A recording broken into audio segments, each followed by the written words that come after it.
胸前多错了点，古镇莫显着改了，不给西路镇要转正，也莫改了要多过路。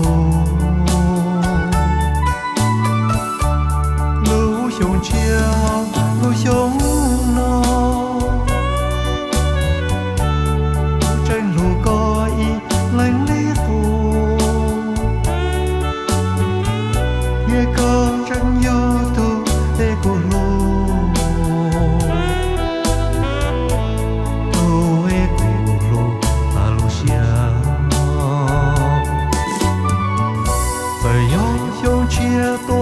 xa lần. Chân mua có nhỏ cô lù nè, chân ba xia lù có ý lần, thu yon cho nhanh lù có muốn gì,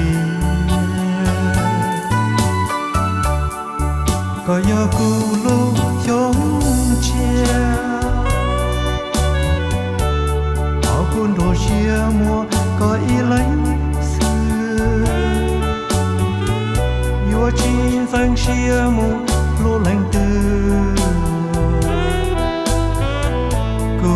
lô có sự trong chia trong nó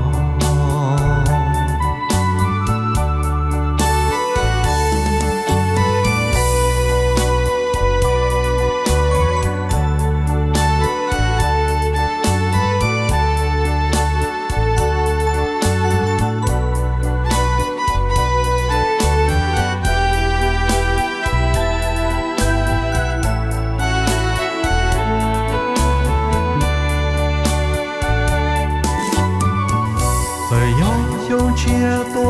xa lần ngô, u chân mua có nhỏ cô lù nè, u chân ba xia lù có ý lần, thu yon cho nhanh lù có muốn gì, có nhỏ cô lù giống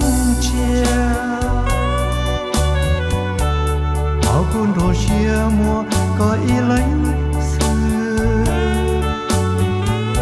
yo chín sang xia mu lô lành tư